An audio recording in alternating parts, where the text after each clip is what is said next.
Et, à partir de minuit, ce numéro ne devait plus jamais répondre. Mais quelqu'un l'a fait, et ce n'était que le début.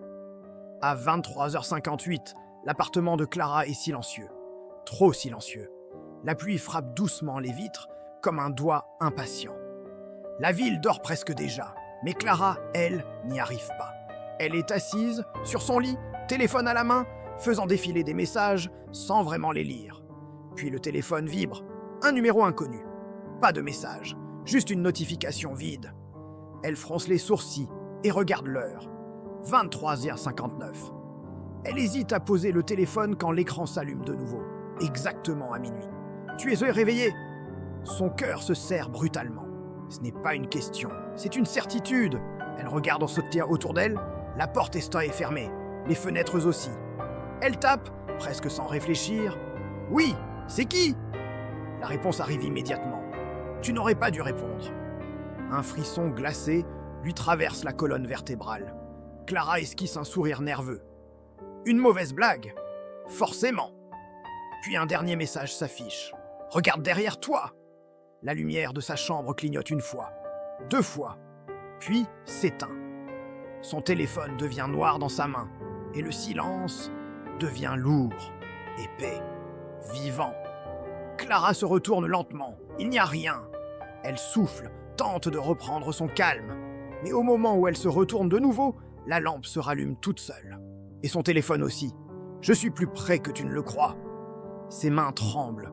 Elle entend alors quelque chose qu'elle n'avait pas remarqué jusque-là. Un souffle, pas le sien. Dans le miroir du couloir, une silhouette apparaît. Floue, immobile, trop grande, trop fine. Clara se retourne brusquement. Rien. Son téléphone vibre encore. Ne dort pas. La porte de sa chambre grince lentement, comme si quelqu'un la poussait de l'extérieur. Clara passe le reste de la nuit à chercher. Forum obscur. Témoignage enterré. Article supprimé. Une phrase revient sans cesse. Ne répondez jamais après minuit. Certains parlent d'un numéro qui apparaît une fois par an, de messages qui deviennent personnels. Puis, plus rien. Elle tombe sur une photo, floue, granuleuse, une silhouette dans un miroir. Elle reconnaît sa chambre, elle reconnaît son visage, son téléphone vibre. Tu te reconnais. À 02h13, le téléphone sonne. Cette fois, ce n'est pas un message. Un appel. Non affiché. Maman. Clara éclate en sanglots et décroche. « Clara, ouvre-moi, j'ai froid. » La voix est parfaite. Chaque respiration, chaque tremblement.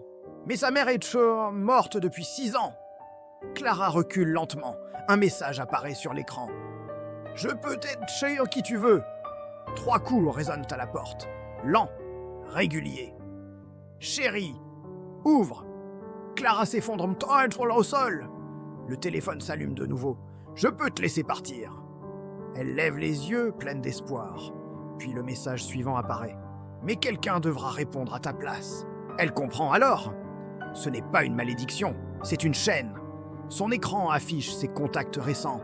Un ami, une collègue, son frère. Minuit approche de nouveau. « Je ne peux pas faire ça, » murmure-t-elle. « Tu l'as déjà fait. » Elle regarde l'heure. 23h59. Minuit sonne. Son téléphone vibre. Mais elle n'a rien envoyé. Le message affiché vient d'elle-même. Tu n'as pas le choix. La lumière s'éteint brutalement. Le souffle est chanson maintenant juste derrière elle. Cette fois, il est dans la pièce. Le téléphone tombe au sol. L'écran fissuré s'allume une dernière fois. Un message apparaît. Tu lis ceci à minuit. Puis un autre. Pourquoi est-ce que tu n'as pas encore posé ton téléphone? L'écran devient noir.